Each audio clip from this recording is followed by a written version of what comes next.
ಶ್ರೀ ಗುರುಭ್ಯೋ ನಮಃ. ಜ್ಯೋತಿಷ್ಯದ ಜಿಜ್ಞಾಸುಗಳಿಗೆ ವಂದನೆಗಳು. ನಾವು ಈ ಭಾಗದಲ್ಲಿ ಬೃಹಜ್ಜಾತಕ ಗ್ರಂಥದ 4ನೆಯ ಶ್ಲೋಕದ ಚಿಂತನೆಯನ್ನು ಮಾಡುವವರಿದ್ದೆವು. ಆದರೆ ಈ ಹಿಂದೆ 2 ಶ್ಲೋಕದ ಚಿಂತನೆಯ ಒಂದಷ್ಟು ಮಾಹಿತಿಗಳನ್ನು ನಾವಿಲ್ಲಿ ಚಿಂತಿಸೋಣ. ಅಹೋರಾತ್ರ ಎನ್ನುವಂತಹ ಶಬ್ದದ ವಿಕಲ್ಪ ರೂಪವಾಗಿ ಹೋರ ಎನ್ನುವಂತಹ ಹೆಸರು ಹುಟ್ಟಿಕೊಂಡದ್ದನ್ನು ಆಚಾರ್ಯರು ಹೇಳಿದ್ದಾರೆ. ಹಗಲು ಮತ್ತು ರಾತ್ರಿ ಎನ್ನುವ ಸಂಬಂಧಗಳನ್ನು ಅಹೋರಾತ್ರ ಎನ್ನುವ ಹೆಸರು ಸೂಚಿಸಿಕೊಡುತ್ತದೆ. ಇದನ್ನೇ ಸಂಖ್ಯಾಶಾಸ್ತ್ರದ ಮೂಲಕವಾಗಿ ನೋಡುವುದಾದರೂ ಕಾದಿಂದ 9, ಟಾದಿಂದ 9, ಪಾದಿಂದ 5, ಯಾದಿಂದ 9 ಹೀಗೆ ಸಂಖ್ಯೆಗಳು ಹೆಸರಿಸಲ್ಪಡುತ್ತದೆ. ಸ್ವರಾಕ್ಷರಗಳಿಗೆ 0.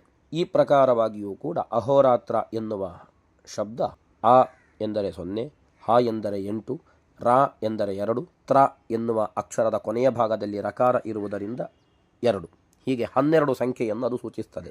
ಇದರ ವಿಕಲ್ಪವಾದ ಹೋರ ಎನ್ನುವ ಹೆಸರು ಕೂಡ ಈ 12ರನ್ನು ನಾವು ಸ್ವೀಕರಿಸಿಕೊಳ್ಳಬೇಕು. ಹೀಗೆ ಬೆಳಗಿನಿಂದ ಸಂಜೆಯ ತನಕ, ಸೂರ್ಯೋದಯದಿಂದ ಸೂರ್ಯಾಸ್ತದ ತನಕ 12 ಹೊರೆಗಳು, ರಾತ್ರಿಯಿಂದ ಬೆಳಗಿನ ತನಕ 12 ಹೊರೆಗಳು, ಹೀಗೆ 24 ಹೊರೆಗಳು ವಿಭಾಗಿಸಲ್ಪಡುತ್ತದೆ. ಇದನ್ನೇ ಪಾಶ್ಚಾತ್ಯರು HOUR ಎನ್ನುವ ಶಬ್ದದ ಮೂಲಕವಾಗಿ ಸಮಯ ಎನ್ನುವ ಹೆಸರನ್ನು ಸ್ವೀಕರಿಸಿಕೊಂಡಿದ್ದಾರೆ ಎನ್ನುವ ಚಿಂತನೆಯನ್ನು ನಾವಿಲ್ಲಿ ಕಂಡುಕೊಳ್ಳಬಹುದು. ಯಾವ ದಿವಸ ಯಾವ ಗ್ರಹದ ಹೊರೆಯಿಂದ ಸೂರ್ಯ ಉದಯ ಆಗುತ್ತದೋ ಆ ದಿವಸ ಆ ಗ್ರಹದ ದಿವಸವಾಗಿ ಪರಿಗಣಿಸಲ್ಪಡುತ್ತದೆ. 7 ವಾರಗಳು ಈ ರೀತಿಯಾಗಿ ನಮ್ಮಲ್ಲಿ ಕಾಣಲಿಕ್ಕೆ ಸಿಗುವುದು. ಸೂರ್ಯೋದಯ ಸೂರ್ಯನ ಹೊರೆಯಿಂದ ಪ್ರಾರಂಭವಾಯಿತು ಎಂದಾಗಿದ್ದರೆ ಆ ದಿವಸ ಭಾನುವಾರ. ಚಂದ್ರನ ಹೊರೆಯಲ್ಲಿ ಪ್ರಾರಂಭವಾಯಿತು ಅಂತಾದರೆ ಆ ದಿವಸ ಸೋಮವಾರ. ಸರಿಯಾಗಿ 7 ಗ್ರಹಗಳು ಸೂರ್ಯ ಹೊರೆಯಿಂದ ಪ್ರಾರಂಭವಾಗಿ ಭಾನುವಾರ ತೊಡಗಿದರೆ ಸೋಮವಾರಕ್ಕಾಗುವಾಗ 7 ಗ್ರಹಗಳು ಸಂಚಾರ ಗಂಟೆಗೆ ಬದಲಾಗುತ್ತಾ ಪುನಃ ಚಂದ್ರ ಹೊರೆಗಾಗುವಾಗ ಮರುದಿವಸಕ್ಕೆ ಬಂದು ನಿಲ್ತದೆ. ಹೀಗೆ ಒಂದು ದಿವಸದ ಪೂರ್ಣ ವ್ಯವಸ್ಥೆ, ಒಂದು ವಾರದ ಪೂರ್ಣ ವ್ಯವಸ್ಥೆ ಈ ಶಬ್ದದ ಒಳಗೆ ಅಡಕವಾಗಿದೆ. ಅಲ್ಲದೆ ಹೋರ ಎನ್ನುವಂತಹ ಹೆಸರಿನ ವೈಶಾಲ್ಯತೆಯನ್ನು ನಾವು ಈ ಸಂದರ್ಭದಲ್ಲಿ ಗಮನಿಸಬೇಕು. ಜ್ಯೋತಿಷ್ಯ 3 ವಿಭಾಗದಲ್ಲಿ ತೆರೆದುಕೊಂಡು 6 ಅಂಗಗಳಿಂದ ಕೂಡಿದೆ. ಇದನ್ನು ಪ್ರಶ್ನ ಮಾರ್ಗದಲ್ಲಿ ವಿಶೇಷವಾಗಿ ಈ ಬಗ್ಗೆ ಮಾಹಿತಿಯನ್ನು ಕೊಟ್ಟಿದ್ದಾರೆ. ಸ್ಕಂಧತ್ರಯಾತ್ಮಕಂ ಜ್ಯೋತಿಷಾಸ್ತ್ರಂ ಏತತ್ ಷಡಂಗವತ್ ಗಣಿತಂ ಸಂಹಿತಾ ಹೋರ ಚೇತಿ ಸ್ಕಂಧತ್ರಯಂ ಮತಂ. ಗಣಿತ, ಸಂಹಿತ, ಹೋರ ಎನ್ನುವ 3 ಸ್ಕಂಧಗಳು ಜ್ಯೋತಿಷ್ಯದಲ್ಲಿ ಗುರುತಿಸಲ್ಪಡುತ್ತದೆ. 3 ವಿಭಾಗದಲ್ಲಿ ಜ್ಯೋತಿಷ್ಯ ಕಾಣುತ್ತದೆ. 6 ಅಂಗಗಳು ಈ ಜ್ಯೋತಿಷ್ಯಕ್ಕಿದೆ. ಜಾತಕ, ಗೋಲ, ನಿಮಿತ್ತ, ಪ್ರಶ್ನ, ಮುಹೂರ್ತಾಖ್ಯ ಗಣಿತನಾಮಾನಿ ಅಭಿದಧತೀಹ ಷಡಂಗಾನಿ ಆಚಾರ್ಯ ಜ್ಯೋತಿಷೇ ಮಹಾಶಾಸ್ತ್ರೆ. ಪೂರ್ವಾಚಾರ್ಯರು ಈ ಜ್ಯೋತಿಷ್ಯದಲ್ಲಿ ಜಾತಕ, ಗೋಲ, ನಿಮಿತ್ತ, ಪ್ರಶ್ನ, ಮುಹೂರ್ತ, ಗಣಿತ ಎನ್ನುವ 6 ವಿಭಾಗಗಳಲ್ಲಿ ವಿಭಾಗಿಸಿದ್ದಾರೆ. ಈ ರೀತಿಯಾಗಿ 6 ಅಂಗಗಳು, 3 ಸ್ಕಂಧಗಳು, 3 ವಿಭಾಗಗಳು ಜ್ಯೋತಿಷ್ಯದಲ್ಲಿ ಪ್ರಧಾನವಾಗಿ ಕಾಣಲ್ಪಡುತ್ತದೆ. ಅದರಲ್ಲಿ 3ನೆಯದ್ದಾಗಿ ಗುರುತಿಸಲ್ಪಡುವುದು ಹೋರೆ. ಇದಕ್ಕೆ ಪೂರ್ವವಾಗಿ ಹೋರ ಎನ್ನುವ ವಿಭಾಗವನ್ನು ಅಧ್ಯಯನ ಮಾಡುವವರು ಗಣಿತ ಹಾಗೂ ಸಂಹಿತ ಎನ್ನುವ ವಿಭಾಗದ ಚಿಂತನೆಯನ್ನು ಅಥವಾ ಅಧ್ಯಯನವನ್ನು ಕೂಡ ಮಾಡಿರಬೇಕು ಎನ್ನುವ ಉದ್ದೇಶವನ್ನು ಈ ಹೆಸರಿನ ಮೂಲಕ ನಾವು ತಿಳಿದುಕೊಳ್ಳಬಹುದು. ಮೊದಲಾಗಿ ಗಣಿತ ಎನ್ನುವ ಸಂಗತಿಯನ್ನು ನೋಡುವುದಾದರೆ ಗಣಿತ 10 ರೀತಿಯಾಗಿ ತೆರೆದುಕೊಳ್ಳುತ್ತದೆ. ದಶ ಭೇದಂ ಗ್ರಹಗಣಿತಂ ಜಾತಕಂ ಅವಲೋಕ್ಯ ನಿರವಶೇಷಂ ಅಪಿ ಯಃ ಕಥಯತಿ ಶುಭಂ ಅಶುಭಂ ವಾ ತಸ್ಯ ನ ಮಿಥ್ಯಾ ಭವೇದ್ವಾಣಿ. 10 ವಿಧವಾದ ಗಣಿತದ ಜ್ಞಾನವನ್ನು ತಿಳಿದುಕೊಂಡವನ ಮಾತು ಸುಳ್ಳಾಗಲು ಸಾಧ್ಯ ಇಲ್ಲ ಎನ್ನುತ್ತದೆ ಶಾಸ್ತ್ರ. ಗಣಿತದಲ್ಲಿ ಕಾಣಲ್ಪಡುವಂತಹ 10 ವಿಭಾಗಗಳು ಯಾವುದು ಅಂತ ನೋಡಿದರೆ ಈ ರೀತಿಯಾಗಿ ಶ್ಲೋಕ ಇದೆ. ದ್ವಿಗಣ ನಯನಂ ಖೇಟಂ ಖೇಟ ಮಧ್ಯಸ್ಮ ಸ್ಫುಟಯೋರಪಿ ಗ್ರಹಣದ್ವಿತಯಂ ಖೇಟ ಕಲಹ ತತ್ ಸಮಾಗಮಃ ಅಸ್ತೋದಯೌ ಚ ಖೇಟಾನಾಂ ನಕ್ಷತ್ರಾಣಾಂ ಚ ಸಂಗಮಃ ಇತಿ ಭೇದಾಸ್ತು ವಿಜ್ಞೇಯ ಗ್ರಹಾಣಾಂ ಗಣಿತೇ ದಶ. ಗಣಿತ ಮೊದಲು ದಿನಮಾನ, ಗ್ರಹ ಮಧ್ಯಮ, ಗ್ರಹಸ್ಫುಟ, ಗ್ರಹಣ ವಿಚಾರ, ಗ್ರಹಯುದ್ಧ, ಗ್ರಹಗಳ ಸಮಾಗಮ, ಗ್ರಹ ಮೌಢ್ಯ, ಗ್ರಹ ಉದಯ, ಗ್ರಹ ನಕ್ಷತ್ರಗಳ ಸಂಗಮ, ಈ ರೀತಿಯಾಗಿ 10 ವಿಧವಾದ ಗಣಿತದ ಲೆಕ್ಕಾಚಾರಗಳನ್ನು ತಿಳಿದುಕೊಂಡಿರಬೇಕು. ಇನ್ನು 2ನೆಯದ ಸ್ಕಂಧವಾದ ಸಂಹಿತ ಎನ್ನುವ ವಿಭಾಗದಲ್ಲಿ ಒಂದಷ್ಟು ಮಾಹಿತಿಗಳು ಅಡಕವಾಗಿದೆ. ಪ್ರಧಾನವಾಗಿ ಜನಪುಷ್ಟಿ ಕ್ಷಯವೃಷ್ಟಿ ದ್ವಿರತ ತುರಂಗಾದಿ ಸಕಲ ವಸ್ತೂನಾಂ ಕೇತೂಲ್ಕಾದೀನಾಂ ವಾ ಲಕ್ಷಣಂ ಉದಿತಂ ಸಂಹಿತಾಸ್ಕಂಧೆ ಜನಾಂಗ ಸೃಷ್ಟಿ ಜನಾಂಗ ನಾಶ ಅತಿವೃಷ್ಟಿ ಅನಾವೃಷ್ಟಿ ಪ್ರಾಣಿಗಳಾದಿ ಸಕಲ ವಸ್ತುಗಳ ಶುಭಾಶುಭಗಳು ಧೂಮಕೇತು ಉಲ್ಕಾಪಾತಾದಿ ವಿಚಾರಗಳು ಇದೆಲ್ಲವೂ ಕೂಡ ಸಂಹಿತಾಸ್ಕಂಧದಲ್ಲಿ ಕೂಡಿರುತ್ತದೆ. ಹೀಗೆ ಸಂಹಿತಾಸ್ಕಂಧ ಟೋಟಲಿ ಅರ್ಥಾತ್ ಪ್ರಾಕೃತಿಕ ವಿಕೋಪಗಳು, ದೇಶದ ಹವಾಮಾನ, ರಾಜಕೀಯವಾದ ಅನೇಕ ಸಂಗತಿಗಳು, ಜಾಗತಿಕವಾದ ವಿದ್ಯಮಾನಗಳು ಇದು ಈ ಸಂಹಿತ ಎನ್ನುವಂತಹ ಭಾಗದಲ್ಲಿ ಗುರುತಿಸಲ್ಪಡುತ್ತದೆ. ಇನ್ನು ಹೋರಾ ಎನ್ನುವಂತಹ ಇನ್ನೊಂದು ವಿಭಾಗ. ಈ ವಿಭಾಗ ಅನೇಕ ಗ್ರಂಥಗಳು ಫಲಭಾಗಕ್ಕೆ ಸಂಬಂಧಿಸಿದ ಗ್ರಹಗಳ ವ್ಯವಸ್ಥೆಯಿಂದ ಗುರುತಿಸಲ್ಪಡುವ ಫಲಗಳು ಎನ್ನುವ ಸಂಗತಿಗಳನ್ನು ಈ ಹೋರಾ ಎನ್ನುವಂತಹ ಪ್ರಭೇದದಲ್ಲಿ ನಾವು ಕಾಣುತ್ತೇವೆ. ಅನೇಕ ಹೋರಾ ತತ್ವಜ್ಞ ಮೊದಲಾಗಿ ಜ್ಯೋತಿಷಿಯಾದವನು ಹೋರಾಶಾಸ್ತ್ರ ಅಥವಾ ಹೋರಾ ಗ್ರಂಥಗಳಾಗಿ ಗುರುತಿಸಲ್ಪಟ್ಟ ಅನೇಕ ವಿಧವಾದ ಗ್ರಂಥಗಳುಂಟು. ಈ ಮುಂಚೆ ವರಾಹಮಿಹಿರಾಚಾರ್ಯರು ಕೂಡ ಹೋರಾ ತಂತ್ರ ಮಹಾರಣವೇ ಎನ್ನುವಲ್ಲಿ ಅನೇಕ ವಿಧವಾದ ಗ್ರಂಥಗಳನ್ನು ಒಳಗೊಂಡಿದೆ ಎನ್ನುವ ಸೂಚ್ಯವಾದ ಸಂಗತಿಗಳನ್ನು ಹೇಳಿದ್ದಾರೆ. ಬೃಹತ್ ಪರಾಶರ ಹೋರಾಶಾಸ್ತ್ರ, ಗರ್ಗಹೋರ, ಇದಲ್ಲದೆ ಅರ್ವಾಚೀನವಾದ ಹೋರಾ ಸಾರ, ಹೋರಾ ಸಂಗ್ರಹ ಇತ್ಯಾದಿ ಅನೇಕ ಗ್ರಂಥಗಳುಂಟು. ಈ ಗ್ರಂಥಗಳನ್ನು ತಿಳಿದುಕೊಂಡಿರಬೇಕು. ಇದೆಲ್ಲವೂ ಫಲಭಾಗಕ್ಕೆ ಸಂಬಂಧಪಟ್ಟದ್ದು.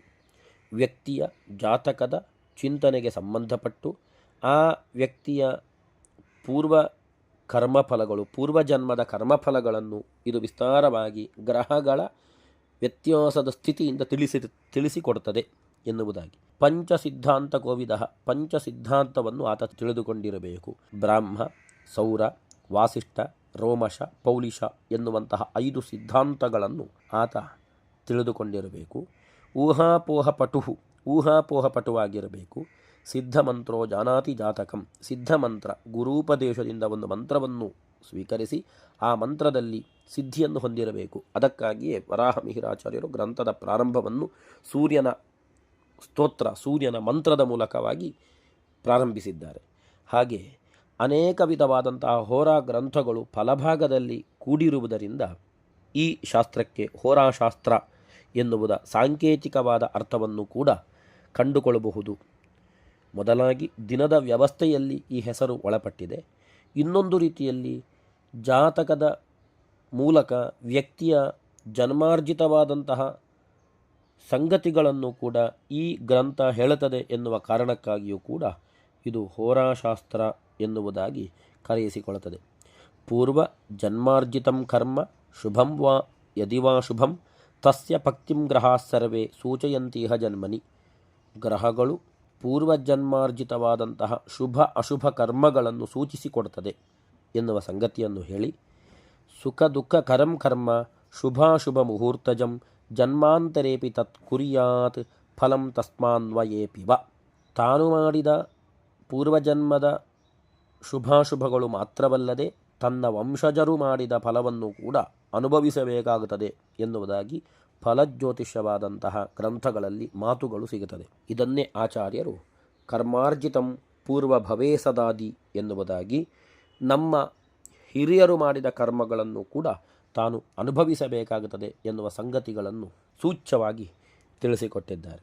ಹೀಗೆ 3 ಭಾಗದಲ್ಲಿ ಗಣಿತ, ಸಂಹಿತ, ಹೋರಾ ಎನ್ನುವ 3 ಭಾಗದಲ್ಲಿ ಈ ಗ್ರಂಥವನ್ನು, ಈ ಜ್ಯೋತಿಷ್ಯ ತೆರೆದುಕೊಂಡ ಬಗೆಯನ್ನು ನಾವು ಕಂಡೆವು. ಇನ್ನು 6 ಅಂಗಗಳನ್ನು ನಾವು ಇಲ್ಲಿ ಕೇಳಿದೆವು. ಆ ಬಗ್ಗೆಯೂ ಸ್ವಲ್ಪ ಮಾಹಿತಿಯನ್ನು ನೋಡುವುದಾದರೆ, ಜಾತಕ, ಗೋಲ, ನಿಮಿತ್ತ, ಪ್ರಶ್ನ, ಮುಹೂರ್ತ, ಗಣಿತ ಎನ್ನುವ 6 ಅಂಗಗಳು ಈ 3 ಭಾಗಗಳ ಒಳಗೆ ಕೂಡಿಕೊಳ್ಳುತ್ತದೆ. ಅದು ಹೇಗೆ ಅಂತ ಕೇಳಿದರೆ, ಗೋಲೋ ಗಣಿತಂ ಚೇತಿ ದ್ವಿತಯಂ ಖಲು ಗಣಿತ ಸಂಹಿತೆ ಸ್ಕಂಧೆ ಹೋರಾ ಸಂಹಿತೆಯೋರಪಿ ನಿಮಿತ್ತಂ ಅನ್ಯತ್ರಯಂ ಚ ಹೋರಾಖ್ಯೆ. ಗಣಿತ ಎನ್ನುವಂತಹ ಭಾಗದ ಅಡಿಯಲ್ಲಿ ಗೋಳ ಹಾಗೂ ಗಣಿತ ಭಾಗ ಎನ್ನುವುದನ್ನು ನಾವು ಹಿಂದೆ ಕಂಡೆವು. 10 ವಿಭಾಗದಲ್ಲಿ ಗಣಿತವು ತೆರೆದುಕೊಂಡಿದೆ. ಹಾಗೆಯೇ ಗೋಳ ಗ್ರಹ ಮಂಡಲದ ವಿಚಾರವಾಗಿಯೂ ಕೂಡ ಈ ಗಣಿತ ಎನ್ನುವ ಭಾಗದಲ್ಲಿ 2 ಅಂಗಗಳು ಸೇರಲ್ಪಡುತ್ತದೆ. ಸಂಹಿತ ಎನ್ನುವಂತಹ ಗ್ರಂಥಗಳು 5 ರೀತಿಯಾಗಿ ನಾವು ಹಿಂದೆ ಕಂಡೆವು. ಅದರಲ್ಲಿ ಪ್ರಧಾನವಾಗಿ ತಿಳಿಸಲ್ಪಡುವ ಸಂಗತಿಗಳು ನಿಮಿತ್ತ.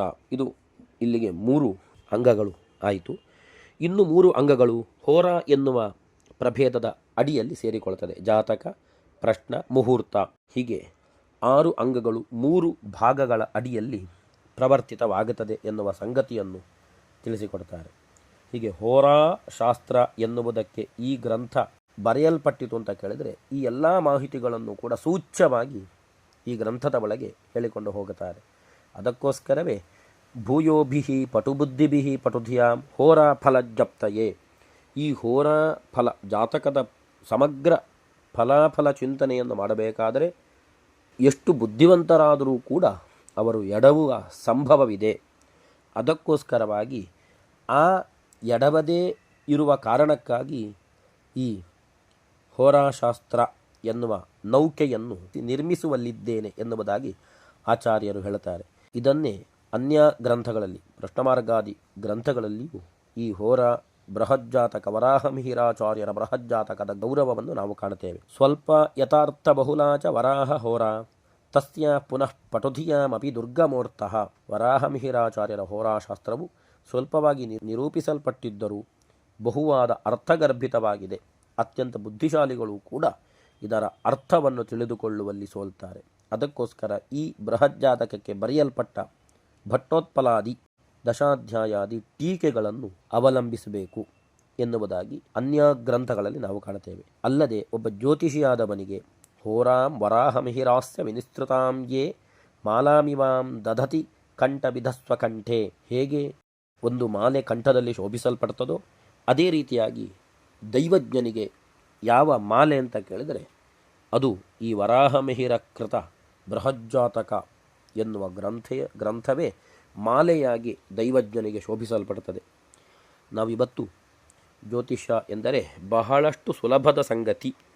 ಏನೂ ತಿಳಿಯದಿದ್ದರೂ ಕೂಡ ಜ್ಯೋತಿಷ್ಯದಲ್ಲಿ ನಾವು ಕೃಷಿ ಮಾಡಬಹುದು, ಜ್ಯೋತಿಷ್ಯದಲ್ಲಿ ನಾವು ಪ್ರವರ್ತಿಸಬಹುದು ಅಂತ ಬಹಳ ಮಂದಿಯ ಭಾವನೆ. ಆದರೆ ಜ್ಯೋತಿಷ್ಯ ಎನ್ನುವುದು ಕಬ್ಬಿಣದ ಕಡಲೆ ಅಥವಾ ನಮಗೆ ದಾಟಲು ಸಾಧ್ಯವಾಗದ ಒಂದು ಮಹಾ ಸಮುದ್ರ.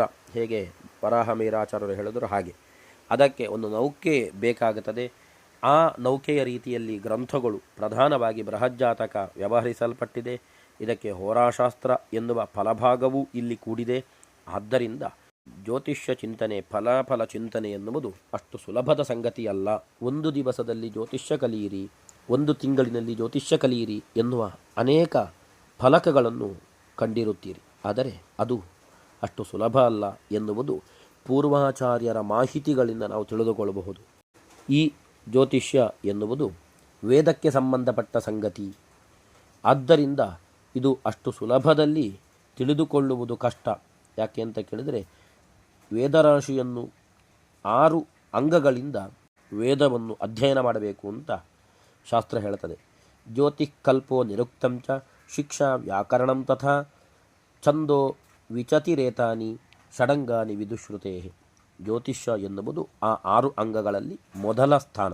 ಆ ಜ್ಯೋತಿಷ್ಯಕ್ಕೆ 6 ಅಂಗಗಳಿಗೆ ಒಂದು ಆಕಾರವನ್ನು ಕೊಟ್ಟರೆ ಆ ಆಕಾರದಲ್ಲಿ ಜ್ಯೋತಿಷ್ಯಂ ಚಕ್ಷುಷೀಚ, ಜ್ಯೋತಿಷ್ಯ ಎನ್ನುವುದು ಕಣ್ಣಿನ ಸ್ಥಾನದಲ್ಲಿ ಗುರುತಿಸಲ್ಪಟ್ಟಿದೆ.